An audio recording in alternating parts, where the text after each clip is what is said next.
So being a wisdom practice, what we need to do is we need to start observing our reactions to things. Observe those gaps between being aware of what our meditation object is and suddenly totally forgetting. We just totally blank out.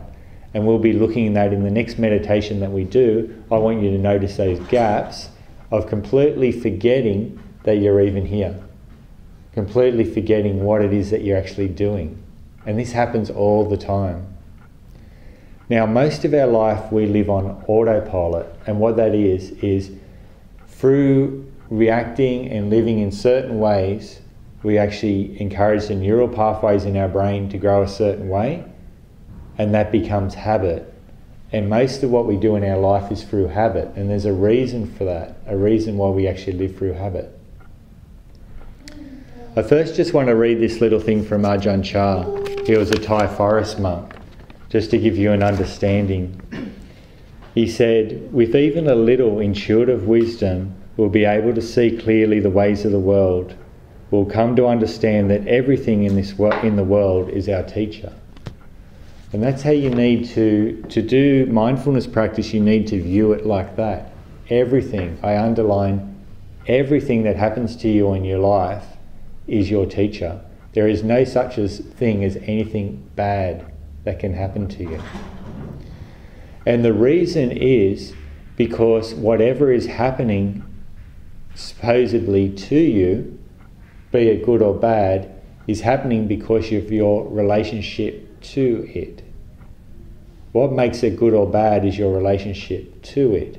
So regardless of what's happening, if you're finding it hard to bear, it's because you're relating to it in a certain way. So when you're relating it to a way that causes some sort of struggle in your life, right, you've got two choices. You can either suffer in it or you can learn from it.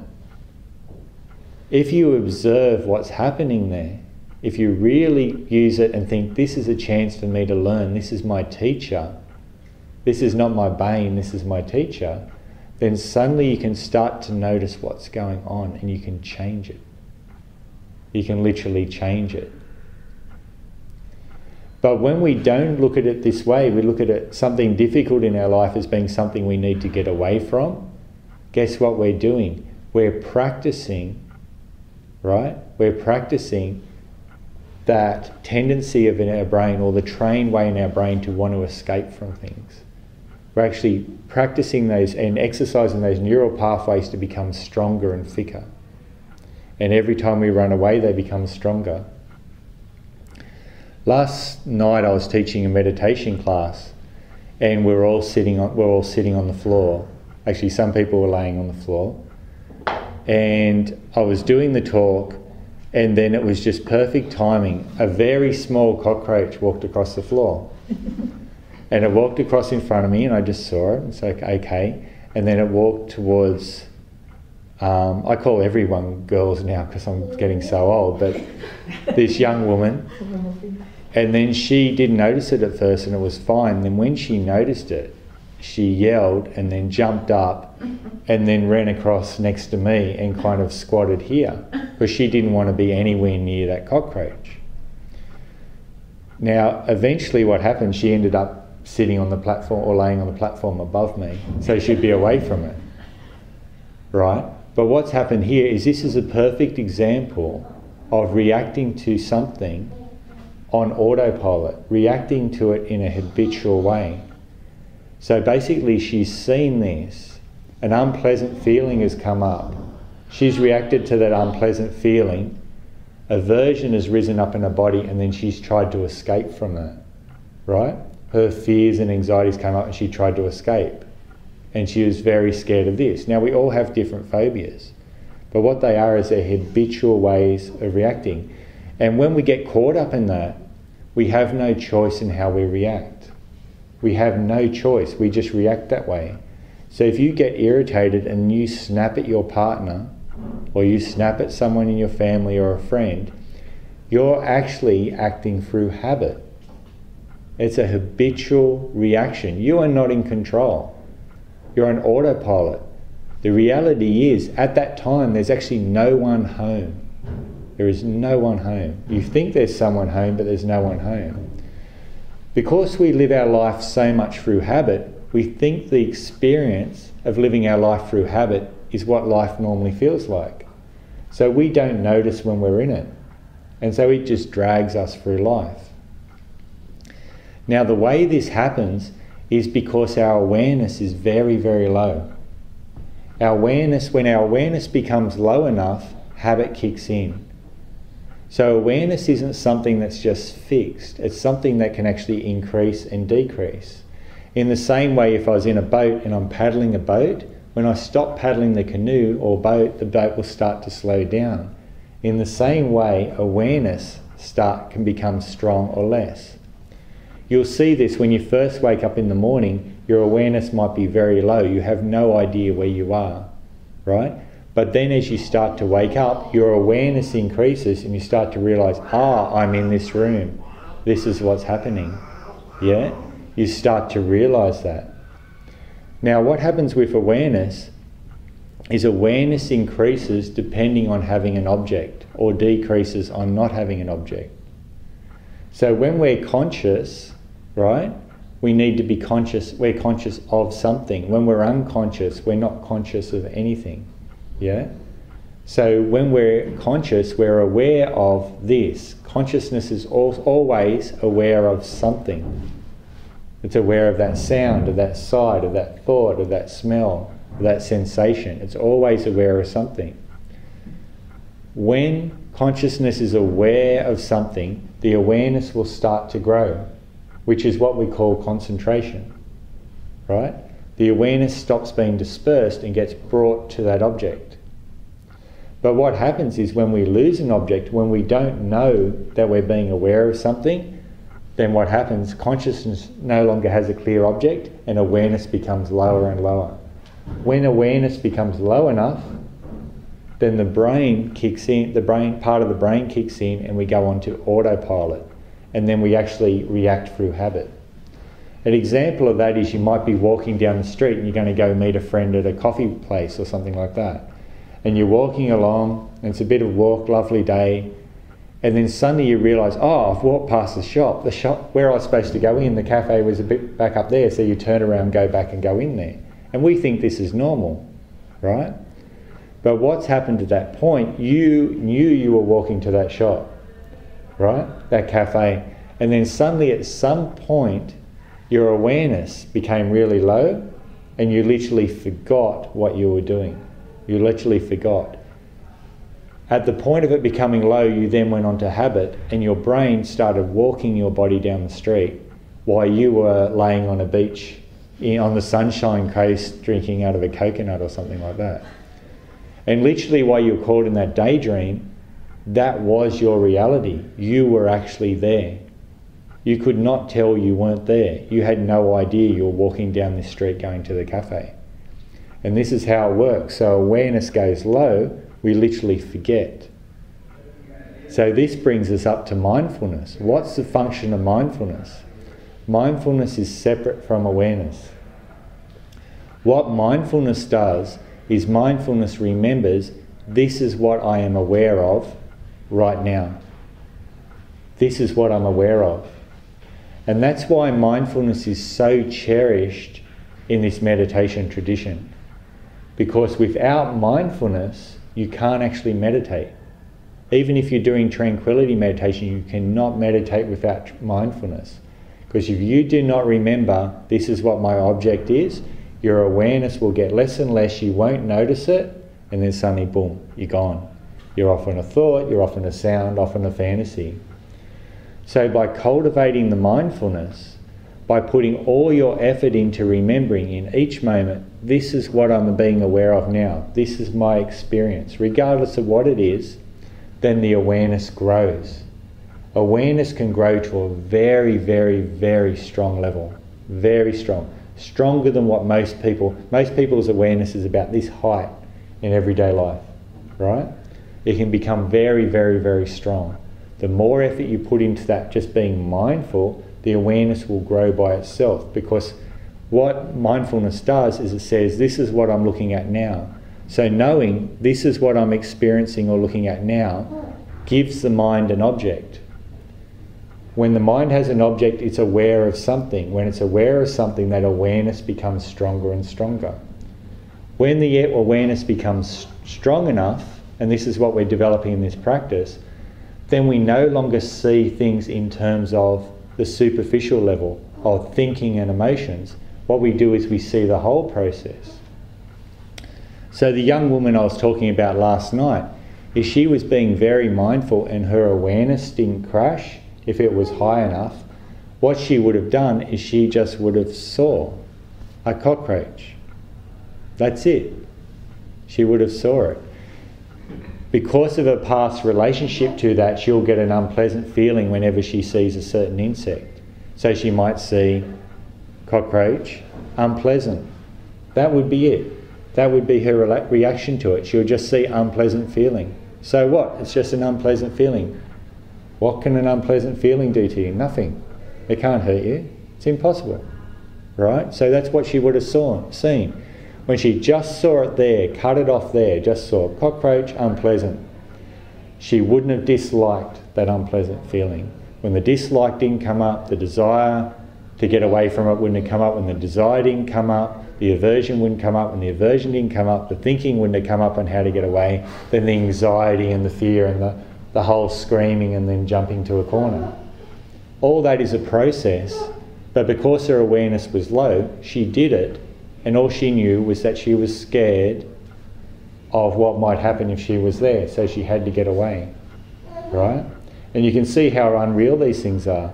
Now, if she was being really mindful, she would see cockroach, unpleasant. Now, she could decide, if I stay there, this might be a dangerous situation, so what I'll do is I'll get up and I'll move. But she would then know why she's moving, right? She would know why she's moving. The thing is, when she moved through habit, right, she had no idea why she was moving. No idea at all.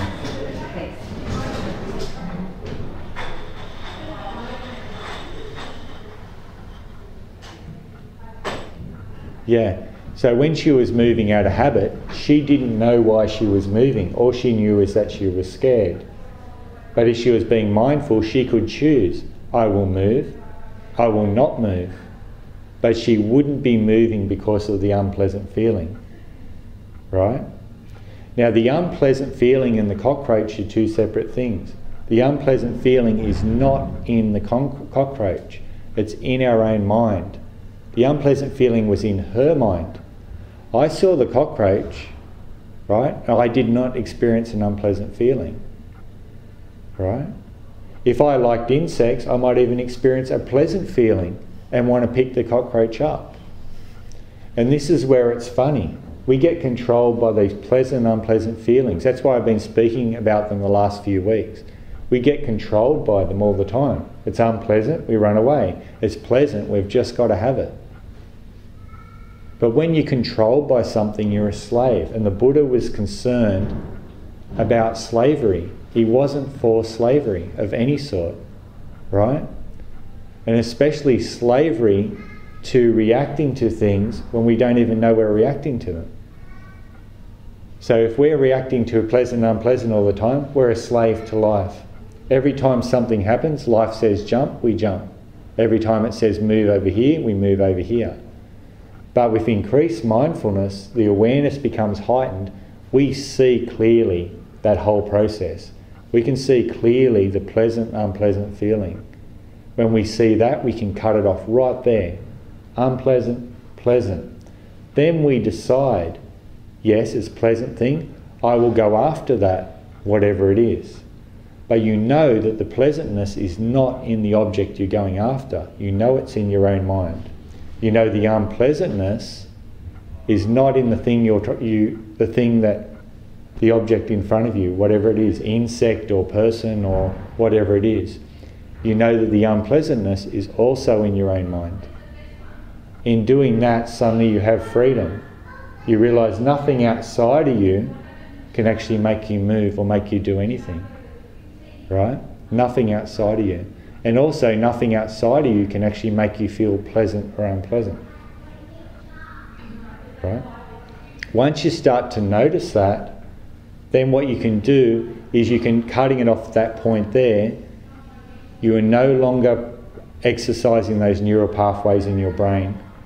And like anything else, if you don't use it, you'll lose it. And there's some neural pathways in our brain that are better off lost.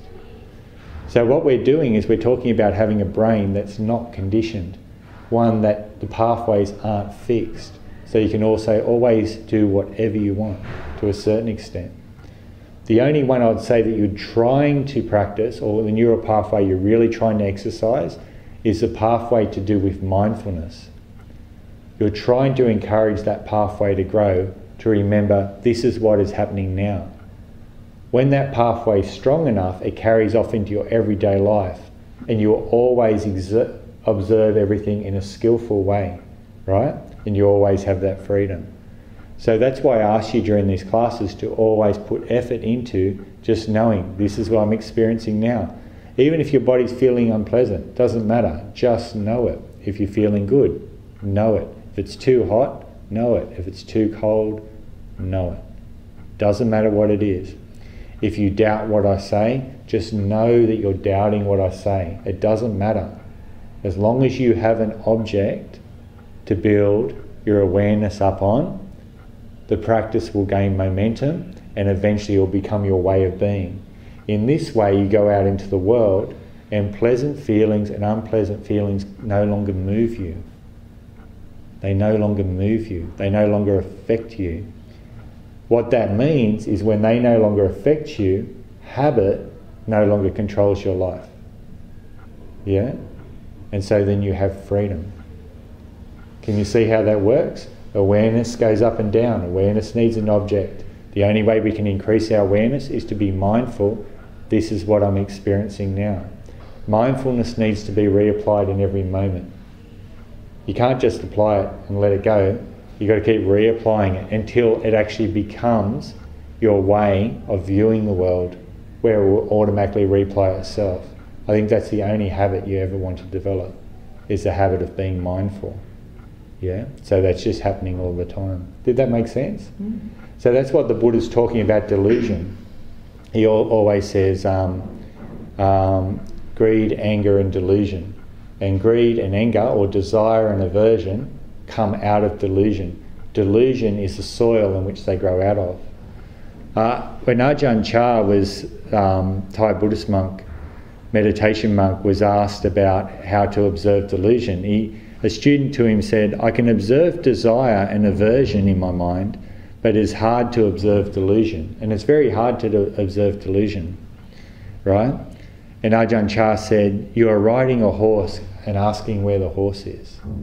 And basically that's what it is. Delusion is actually carrying every other mind state. Every mind state, all these negative mind states that come up, delusion is the soil they come out of. Delusion is that low awareness where you cannot see. When you're in delusion, you'll find you'll snap. When you're in delusion, you'll find you'll binge eat.